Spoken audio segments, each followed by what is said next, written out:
Good morning, students. This is your accountancy class.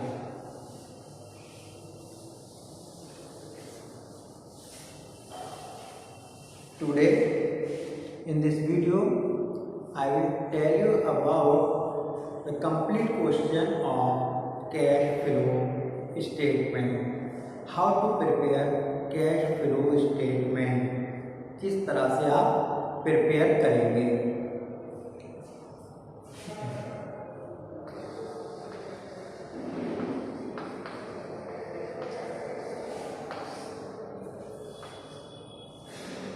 So cash flow statement. Cash flow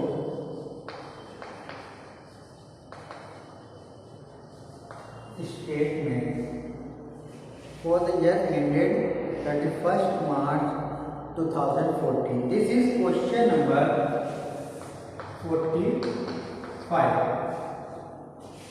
ठीक है. Cash flow statement आपको already पता है. In cash flow statement there are 3 activities involve. First operating activity, second investing activity and third financing activity, जो आप already अच्छे से समझ चुके हैं. ठीक है, तो हम स्टार्टिंग करते हैं. Number 1, first activity cash flow from operating activity. ठीक है, इससे हम स्टार्ट करेंगे. तो सबसे पहले हम लिखते हैं अपना net profit before tax and extra ordinary items. Net profit before tax and extra ordinary items. ठीक है, तो इसमें सबसे पहले आपका नेट प्रॉफिट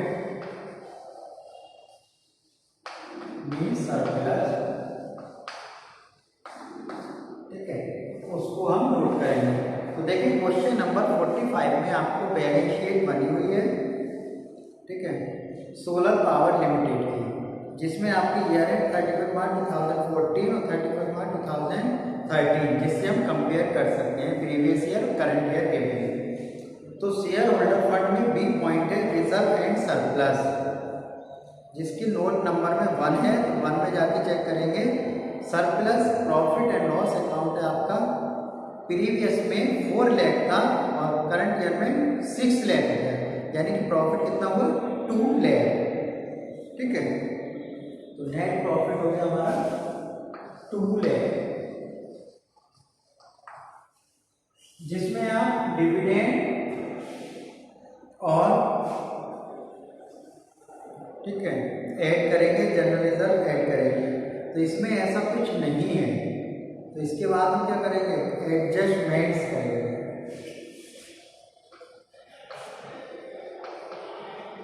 एडजस्टमेंट यानी नॉन कैश एक्सपेंस आपके ऐड होंगे और इनकम माइनस होगी. तो इसमें सबसे पहले लिखते हैं हम डेप्रिसिएशन.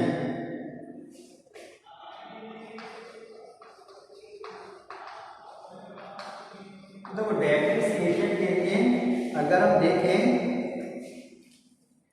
तो आपको नोट्स टू अकाउंट में देखें एक्यूमुलेटेड डेप्रिसिएशन गिवन है और नीचे भी आपको एक्यूमुलेटेड डेट गिवन है.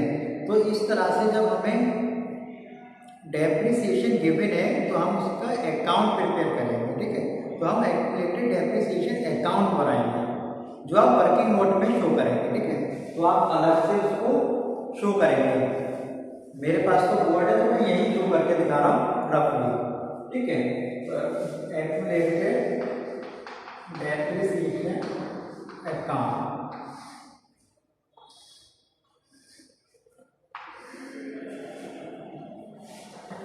सबसे पहले by balance BD, by balance BD कितना दे रखा है ओपनिंग बैलेंस 3 लाख, ठीक है। और टू बैलेंस सीडी,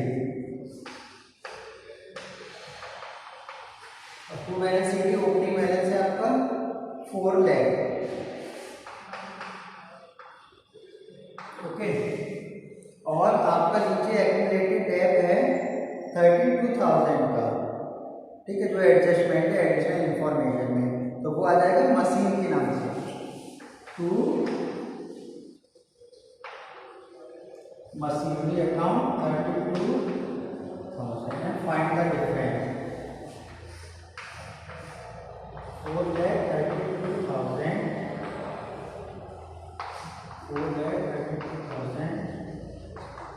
और 1,32,000 का आपका डिफरेंस रहेगा बाय डेप्रिसिएशन अकाउंट यानी profit and loss account, statement of profit and loss account के, ठीक है। तो ये 1,32,000 का हो गया, तो आपका डेबिट कितना होगा 1,32,000, ये आपके प्लस एडजस्टमेंट प्लस, ओके। तो इस अकाउंट को आप प्रिपेयर करेंगे, ठीक है, वर्किंग नोट में जो करेंगे अकाउंट नंबर 1। इसके साथ साथ नेक्स्ट हम बात करें तो गुडविल, तो देखो इंटेंजिबल एसेट्स में नंबर 3 पर नीचे देखेंगे गुडविल 2,24,000 की थी 80,000 की हो गई, मतलब कम हो गई, राइट ऑफ हो गई, ठीक है। तो राइट ऑफ हो गई तो आपकी यहाँ पर ऐड हो जाएगी गुडविल, अमोर्टाइज और राइट ऑफ,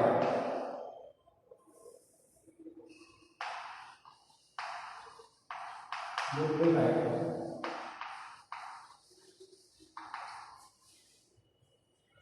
1,44,000। इसको आपने आई थिंक प्रिपेयर कर लिया होगा, देख लिया होगा, एक बार और उसको अच्छे से देख लीजिए, मैं नोट कर देता हूँ,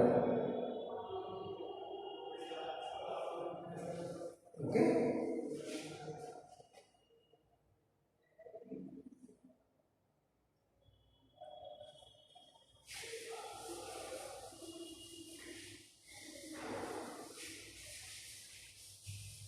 अब नेक्स्ट जो आपने मशीनें सोल्ड की थी कॉस्टिंग थी 48,000 की, एक्यूमुलेटेड डेब्ट था 32 का, यानी कि कितने की रहेगी मशीन हमारी 16,000 की, और आपने बेच कितने की 12,000, तो 16,000 की मशीन 12 पे बेच दी, मतलब लॉस हुआ, और लॉस भी ऐड हो जाएगा, loss on sale of machine, loss on sale of machinery 4,000, ठीक है। और इन सबको ऐड कर देते हैं, तो टोटल हो गया आपका 4,80,000, 4,80,000, ठीक है। तो ये हमारा आंसर था operating profit before working capital changes, operating profit before working capital change, ठीक है। इसके बाद हम करंट एसेट्स और करंट लायबिलिटी का इंक्रीज और डिक्रीज करते हैं। तो देखो करंट लायबिलिटी नंबर 3 पर ट्रेड पेबल्स जो आपके 4,08,000 के थे वो 3,58,000 के ओर कम हो गए, यानी कि जब हमारे ट्रेड पेबल्स कम होते हैं तो माइनस में ही आ जाएंगे, तो decrease in trade payables minus में है, डिक्रीज इन ट्रेड पेबल्स, ठीक है, 50,000।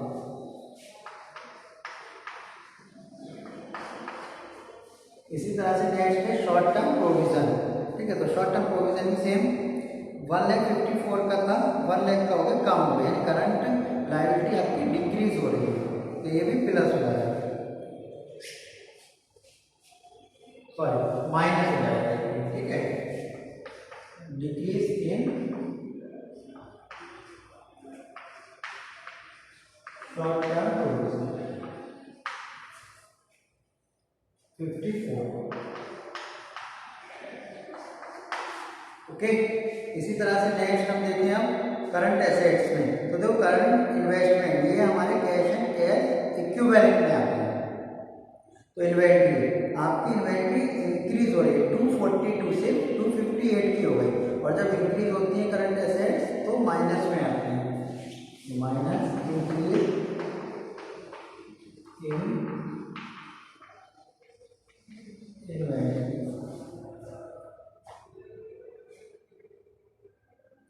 16,000। और इसी तरह से trade receivable increase in trade receivable, ये भी क्या है, माइनस में आ जाएगा 54,000। एंड फाइंड द सम, ये माइनस में सबका सब कर देंगे, माइनस ही रहेगा, यानी 1,74,000 4,80,000 से ये माइनस का हो गया 1,74,000, ये हो गया हमारा 3,06,000, 3,06,000, ठीक है। ये आपका फर्स्ट आंसर होगा, यानी cash flow from operating activity, एक पॉइंट आ गया आपका कैश फ्लो फ्रॉम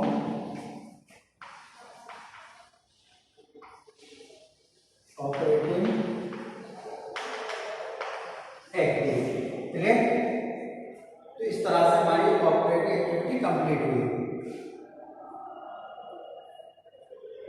आप इसको, और इसी के नीचे हम स्टार्ट करेंगे अपनी नेक्स्ट एक्टिविटी। मेरे पास ये स्पेस नहीं है, मैं इसको रख कर रहा हूँ, आप उसी के नीचे कंटिन्यू करेंगे, ठीक है।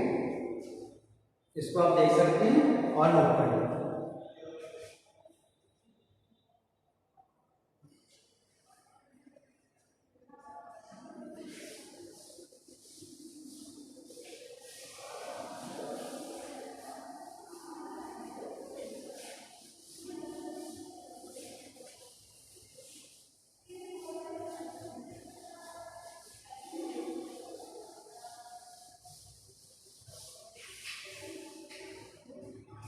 अब नेक्स्ट हो गया हमारे बी,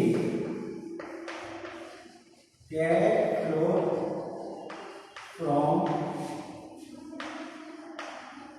इन्वेस्टिंग एक्टिविटी, ठीक है। तो इन्वेस्टिंग एक्टिविटी के लिए हमारे पास जो मशीनरी है, सबसे पहले उसी के लिए हम एक अकाउंट प्रिपेयर करेंगे, ठीक है। तो मशीनरी अकाउंट हम बना लेते हैं, इसको भी आप सेम जहां आपने एक्यूमुलेटेड डेट का बनाया होगा उसी के नीचे आप इसको प्रिपेयर करेंगे। तो मशीनरी अकाउंट,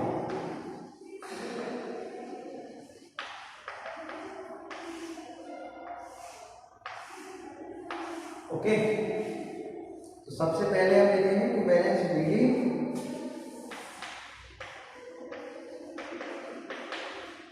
और बाय बैलेंस सीडी।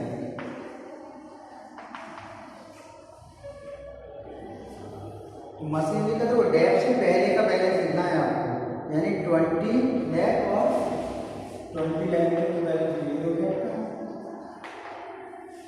और बैलेंस सीडी हो गया आपका करंट का 2540, ठीक है। इसके बाद अब मशीन पर टैप कितना लग रहा है, तो एक्यूमुलेटेड टैप है 32,000 का, तो याद है बाय एक्यूमुलेटेड टैप 32,000। आपने मशीन बेची थी, उस पर लॉस हुआ, बाय लॉस, कितने का लॉस हुआ था 4,000, ठीक है, क्योंकि 48 की थी, जिसमें से आपने 32 का डेप कटा, 16 की रहेगी, 12,000 के आपने बेच दी तो 4,000। चलो और बाय बैंक अकाउंट ये आपकी सेल से, और आपने बेची कितनी की मशीन, तो एक्चुअल में तो आपने बेची 12,000 की, तो जो बेची थी वो भी यहाँ पर नोट कर, ठीक है। तो इसी तरह से आप ये अपना मशीनरी अकाउंट प्रिपेयर करेंगे, और जो डिफरेंस आएगा आपका तो परचेज हो जाएगी यहाँ पर टू बैंक अकाउंट परचेज, यानी आपने परचेज की, तो इस टोटल से ये डिफरेंस आप माइनस करेंगे, ठीक है। तो ये होगा हमारा सम 2588 का,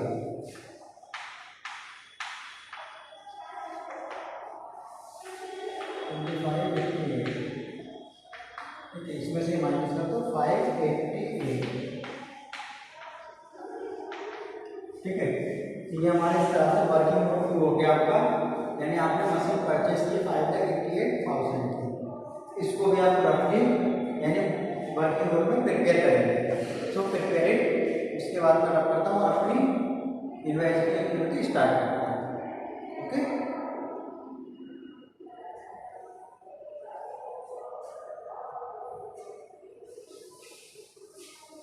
तो देखते हैं इन्वेस्टमेंट एक्टिविटी, सबसे पहले परचेज देते हैं, purchase of machine,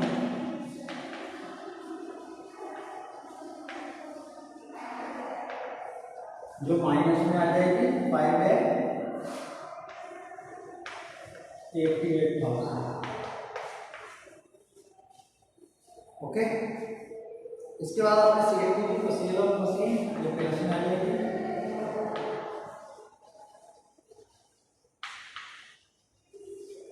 cell of machinery 12,000,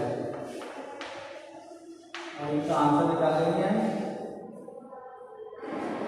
5,76,000, जो माइनस में रहेगा।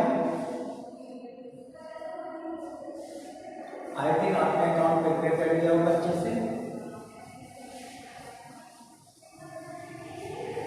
ठीक है। तो ये आपका बी आंसर हुआ, cash used in investing activity. अब सी पॉइंट शुरू करेंगे, cash flow from financing activity. Finance से रिलेटेड जो भी चीज़ें वो हम देखेंगे, यानी यहाँ पर जो शेयर डिवेंचर पेमेंट करने ये सारी चीज़ें आएंगी आपके। तो फाइनेंसिंग में सबसे पहले शेयर कैपिटल है, तो इशू ऑफ शेयर,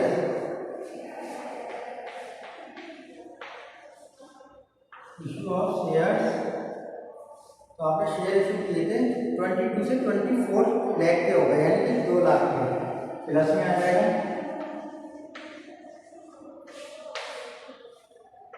इसके बाद लॉन्ग टर्म बोरोइंग से, यानी डिवेंचर वगैरह हो गए, लॉन्ग टर्म बोरोइंग, ये भी आपके इंक्रीज हो गए, 1,40,000 के, और कुछ है नहीं इस क्वेश्चन में, तो ये हो गए आपके 3,40,000 C cash flow from financing activity, okay. अब इसके बाद हम तीनों एक्टिविटी को प्लस करेंगे, अगर प्लस में ही आती है, पॉजिटिव रहती है तो इंक्रीज है, अदरवाइज डिक्रीज माइनस में है तब। तो net increase in cash equivalent, net increase in cash equivalent A plus B plus C, ठीक है। तीनों एक्टिविटी को हम क्या करने वाले हैं, प्लस करेंगे।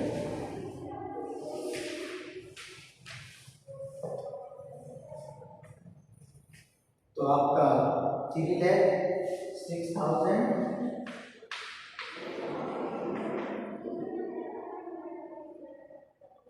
सेकेंड एक्टिविटी आपकी माइनस में है, -5,76,000 और प्लस 3,40,000। ये हो गया आपका 70,000, यानी कि पेंशन नहीं आया तो इंक्रीज कर देंगे, ठीक है, नहीं तो इसको डिक्रीज कर देंगे। इसके बाद इसमें ऐड करते हैं opening balance of cash and cash equivalent, ठीक है, add opening balance of cash and cash equivalent, तो जिसमें आपके करंट इन्वेस्टमेंट को ओपनिंग बैलेंस और कैश एंड कैश इक्विवेलेंट को ओपनिंग बैलेंस ऐड करेंगे, ठीक है, current investment cash and cash equivalent इनको ओपनिंग बैलेंस। तो करंट इन्वेस्टमेंट में आपके 3 लेंगे, यहाँ डिफरेंस नहीं करना है, डायरेक्ट ऐड करना है, और कैश एंड कैश है 7,50 की, इन सबको ऐड कर देंगे, ठीक है।